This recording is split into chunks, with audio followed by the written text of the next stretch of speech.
4h30 du matin, jour 8. On a décidé avec Joseph de s'offrir un petit déj. Dernier jour sur le Tour du Mont Blanc.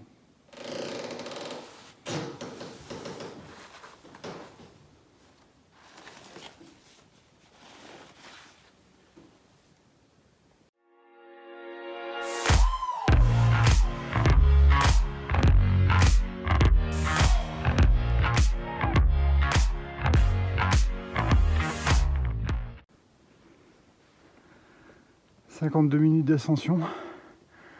En fait, la montée est presque terminée. On serait allé encore bien vite. Peut-être parce qu'on est plus affûté, je sais pas. Je me retourne, je regarde ces paysages que je m'étonne de commencer à apprécier. Moi qui n'aime pas le minéral, j'adore ces arbres qui sont modifiés avec le vent. Je me dirais presque que ça va me manquer, quoi. Mais non, faut pas pousser non plus. Allez, je continue la montée. Je pense qu'encore encore 20 minutes, une demi-heure et ce sera fini. La dernière vraie montée du GR20 pour ce dernier jour. 8 jours pour faire le GR20. On aura tout doublé. Un peu dingue quand même parce que un peu chaud de doubler toutes les étapes avec un sac de plus de 10 kg. Donc moi j'étais un peu plus que 12 kg sans compter l'eau.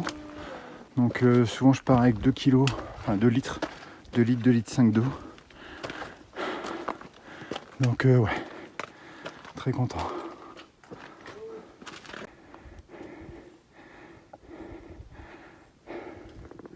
« 1h10.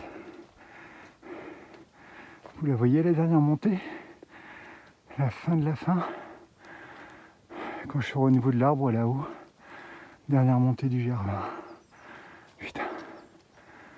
Je vais presque la regretter. J'adore les montées. C'est super cardio, mais vous maîtrisez tout, quoi. La descente, ça tape, ça descend, ça tape sur les articulations. C'est pas facile, quoi.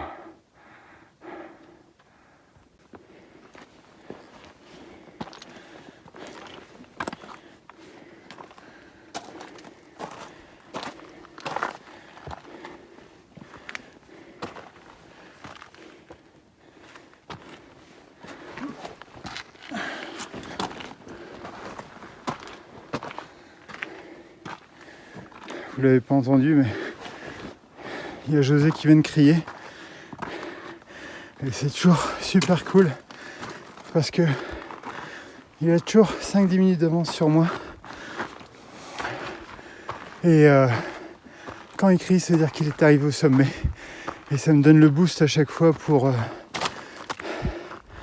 terminer. Je me dis putain, j'y suis arrivé à finir cette montée. C'est toujours trop cool. C'est toujours mon petit plaisir de fin d'ascension. C'est le double effet qui se coule. Première fois, je suis content parce que je l'entends crier. Et je me dis, c'est cool, il est joyeux. Et c'est bientôt la joie pour moi. Et le deuxième effet qui se coule, c'est de me dire, putain, je suis en haut, je suis content. Toujours un terrain très poussiéreux avec des petits cailloux. C'est vraiment ce qui fait glisser le plus, c'est un peu galère. Ça tire fort sur le tendon d'Achille. Depuis 2-3 jours, il est assez douloureux. Pour rappel, je me l'ai été pété, bien abîmé, bien déchiré en janvier. 3 mois sans courir, kiné. J'avais pu me remettre au sport, vélo, natation, course à pied. J'avais pu moyennement faire le marathon Louvre-Lens en, je sais plus, mai-juin, un truc comme ça. Et là, c'était vraiment la grosse interrogation.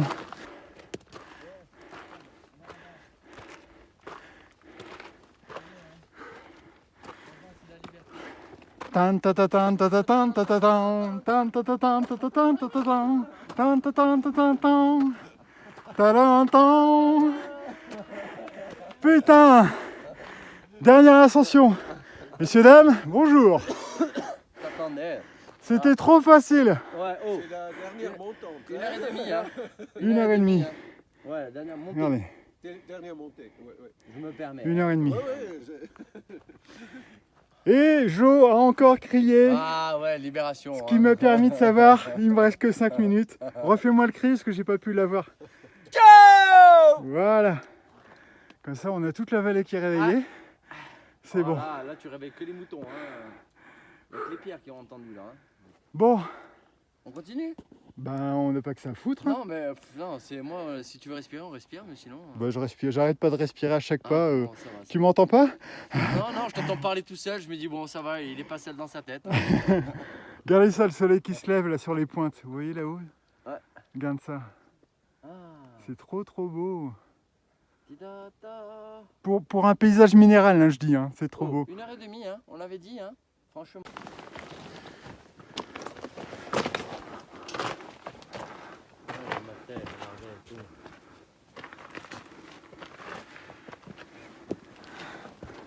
C'est quoi comme chèvre?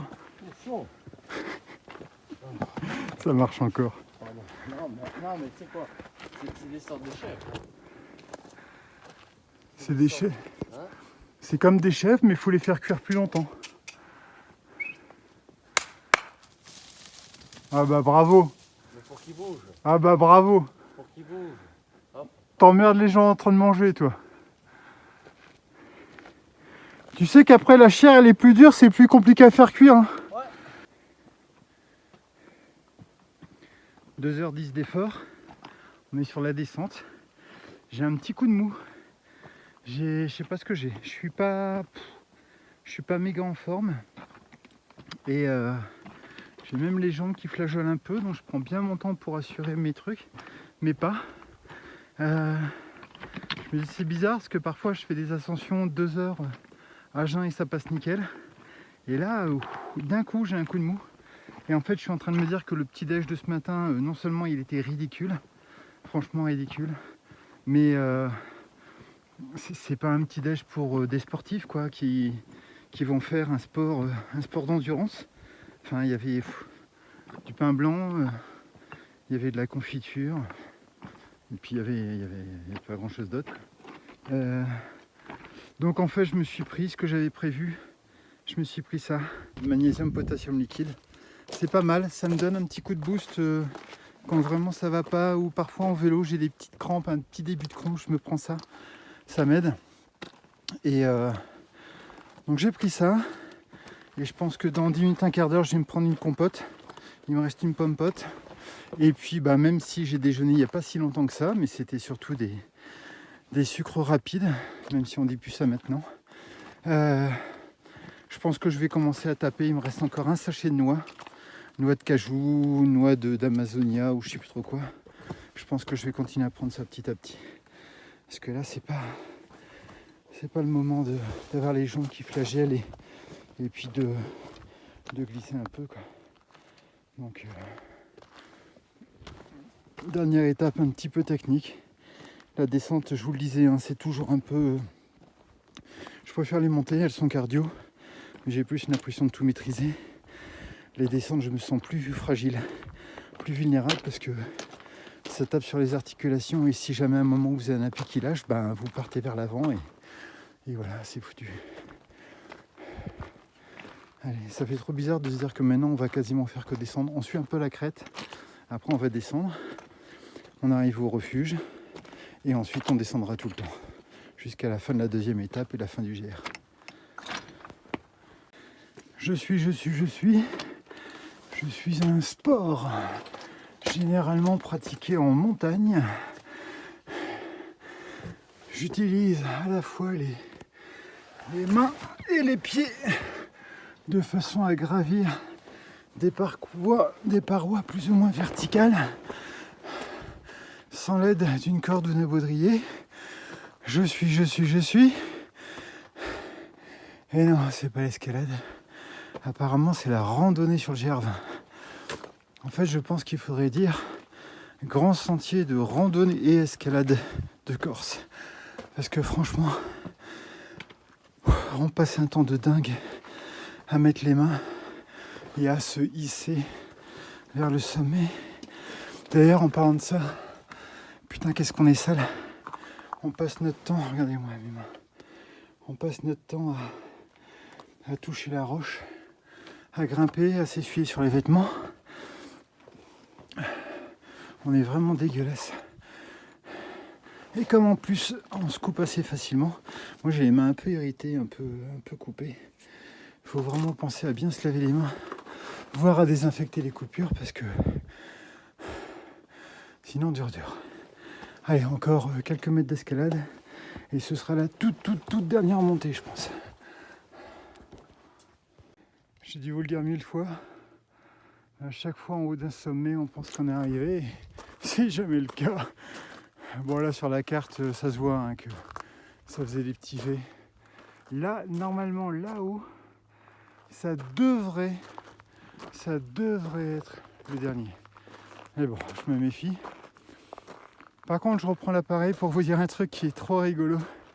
C'est que tous les gens que je croise là, depuis cette étape-ci, l'étape un peu d'avant, je me suis fait la réflexion au refuge. Ils sentent trop l'humain, quoi. C'est trop bizarre. Autant ceux d'avant, je dis pas qu'ils puaient, mais ils sentaient pas forcément. Ils sentaient pas, je faisais pas gaffe. Et là, tous les gens que je croise, ils sentent le parfum, le savon, la lessive. On sent que les affaires sont propres. Au refuge, là, j'avais l'impression, hier, que c'était un défilé de mode. Toutes les nanettes étaient pimponnées, pimpon quelque chose, pomponnées. Elles étaient toutes belles, toutes mignonnes, les mecs étaient bien habillés, tous les habits étaient propres. C'était trop rigolo, il y avait un petit défilé de mode, elles avaient mis des petites robes et tout. C'est dingue de prendre une robe sur un GR. Enfin, ou bien pour être à l'aise le soir en gîte. Mais j'avais plus l'impression que sur les dernières étapes, les filles étaient plus en caleçon long ou en shorty, petit t-shirt sans soutif. Enfin voilà, on essaie de se mettre le plus à l'aise possible après la douche. Donc ouais. En parlant de douche, on avait réussi à négocier pour avoir accès aux douches parce que sur le gîte de Caruso, ils font apparemment des restrictions d'eau. Et vous pouvez prendre la douche que jusque 19h, un truc comme ça. Super quand on arrive tard. On a réussi à avoir la clé. Bon, la joie a été de courte durée parce que les douches étaient glacées. Je crois que ça fait 3 gîtes qu'on a des douches glacées. Donc on essaie de se laver, mais c'est très compliqué. J'essaie de laver les affaires. Et ensuite j'essaie de me laver par petits morceaux, surtout laver la tête. La tête sous l'eau froide, ça va encore. Et le corps, je me lave avec mon t-shirt que je viens de plus ou moins de dessorer et de laver, que je relaverai après. C'est un peu plus simple parce que l'eau glacée, quand vous êtes resté toute la journée au chaud, c'est pas forcément évident. Enfin voilà, c'était juste une petite parenthèse pour dire que c'était trop amusant de voir la différence de tenue et surtout d'odeur entre les premières étapes de randonneurs. Là ce matin, on a pris le petit-déj avec 2 mecs qui étaient super sympas. Et c'était marrant parce que il fallait se faire chauffer de l'eau. Entre guillemets, on n'avait pas de briquet. Enfin, il n'y a pas de briquets qui sont à disposition, heureusement qu'on en avait. Et je leur dis, tiens, prends le briquet. Oh non, c'est bon, ça va aller. Le mec, limite, il avait pas faim, quoi. Et avec José, on s'est regardé en se disant, putain, c'est vraiment un truc de début. Parce que, comme dans les films de survivants ou je sais pas quoi, putain, sur les dernières étapes, je peux vous dire que limite, on voit un cafard à terre, on va le bouffer, quoi. Tellement tout ce qu'on peut prendre, on le prend. Mais c'est vrai que le petit déj qu'on a eu, il était pas terrible.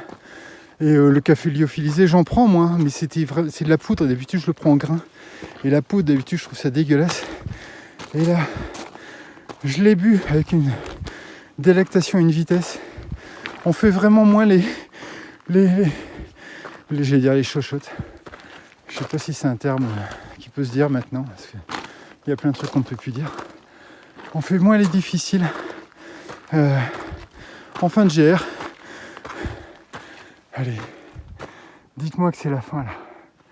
Et que après, c'est la descente jusqu'au gîte. Ça fait 3 heures, hein, 3 heures qu'on monte. Normalement, c'est une étape de 4 ou 5 heures, je sais plus ce que je vous ai dit. comme on est toujours un peu en avance, je pense que on a une petite descente et le gîte et ensuite la descente interminable jusqu'à la fin.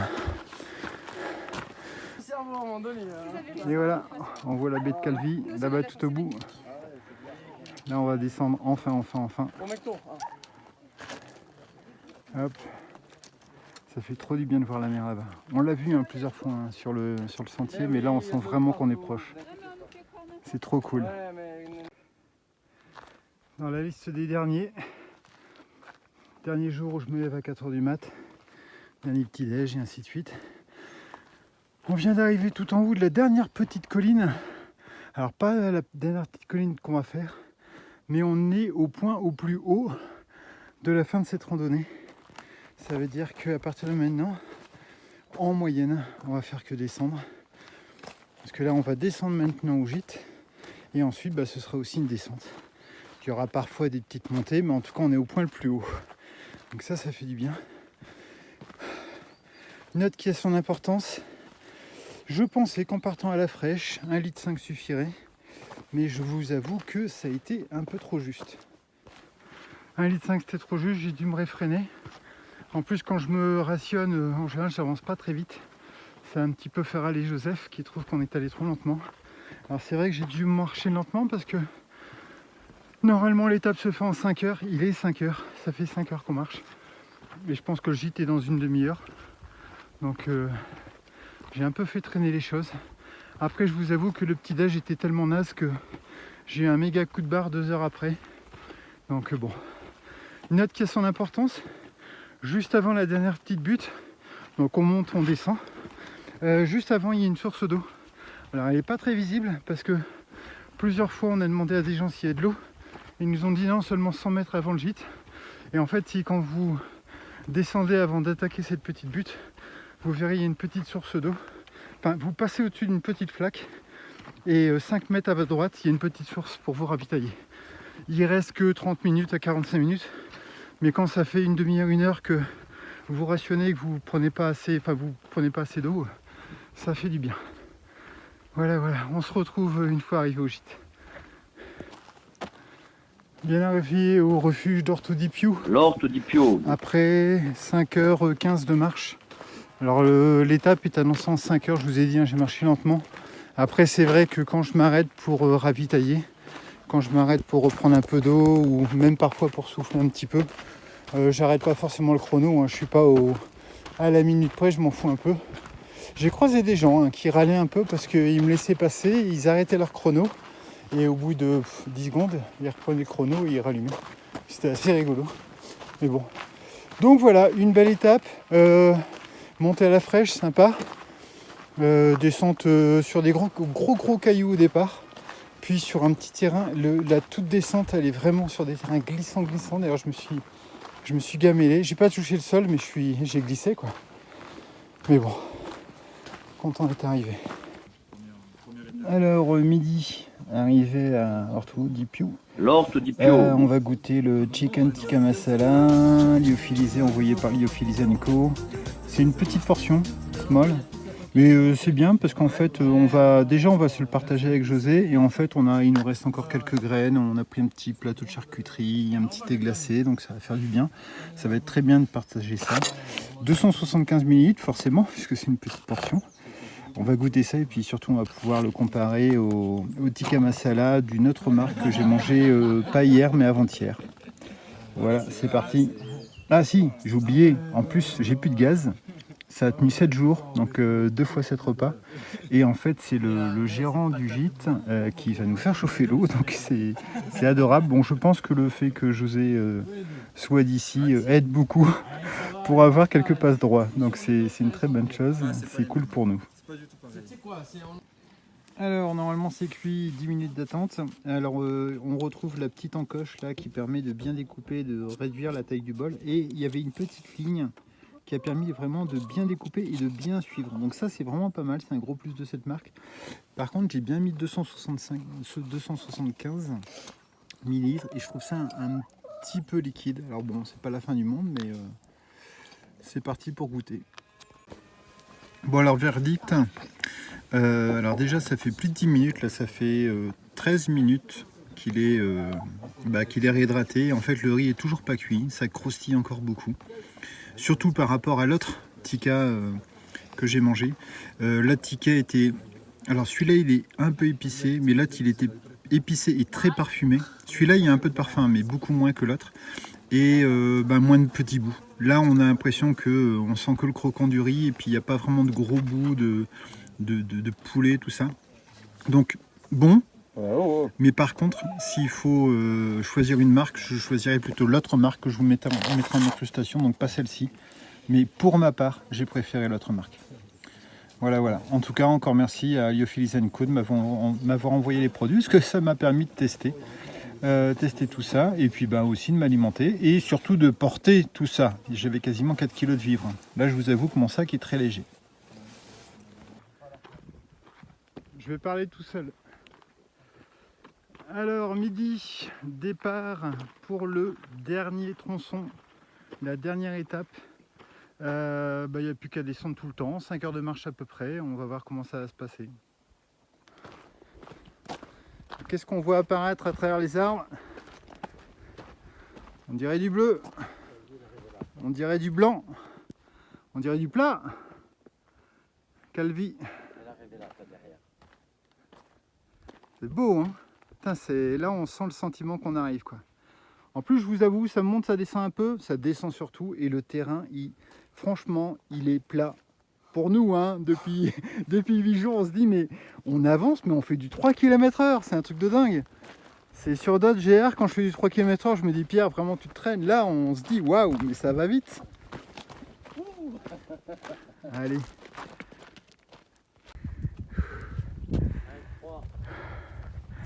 « 3h20 de marche sous un cagnard, pas possible. Heureusement, il y a un petit vent. Enfin, la vue qu'on attendait, Calenzana. Point de départ du GR20 et point d'arrivée pour nous. Putain, c'est trop génial. Allez, encore 3 km et c'est fait. 1 heure de marche.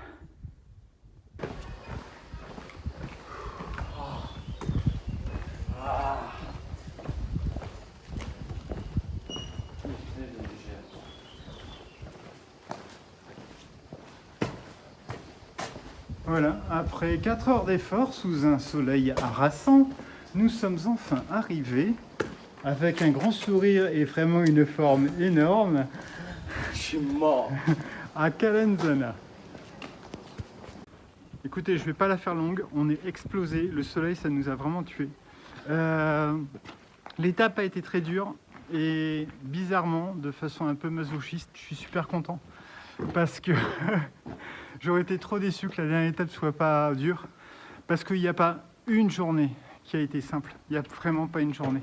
À chaque fois on a puisé, alors c'est vrai qu'on a doublé donc on est allé un petit peu loin, mais c'était très très dur. J'ai pas fait tous les GR d'Europe, mais à mon avis c'est vrai que c'est l'un des plus difficiles, ou en tout cas c'est l'un de ceux qui demandent le plus de force de caractère. On a vu des gens qui n'avaient pas l'air d'avoir un super physique. Vous le faites une étape par jour avec beaucoup de mental et du temps, vous y arrivez, il n'y a pas de souci. Mais attendez-vous vraiment à avoir un GR. Je ferai un topo, hein. Posez-moi toutes les questions, mais ce ne sera pas un GR facile, quoi. À très bientôt.